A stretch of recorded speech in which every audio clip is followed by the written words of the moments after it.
Ես հիշում եմ այն ծիրանը։ Այդ հայ տղա ունեինք, գզալ, բոմբա տղա էր, այն մարդը տրամադրեց իրա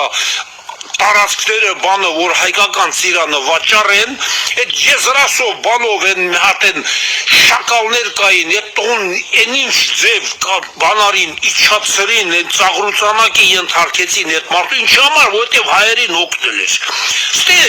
ռուսը հային ձեր չի տալի, հայնա հային, ասեմ իմացեք 100%, ռուսը հային ձեր չի տալի, ոչ մեկը, հայնա հային կողում, և վերջ, ճիշտ է էսա ժողովուրդ ջան, ուզում եք հավատացեք, ուզում եք մի հավատացեք, տենց է, օրենքը տենց է, որտե ուզում ես գնա, ուզում ես շինարարություն մտի, ուզում ես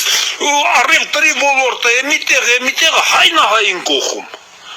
հայի բանդիտնա գալի հայից բանդիտություն անում, ես մի բան է, մի բան, ոչ ուրիշ ազգ չի գալի հային նստի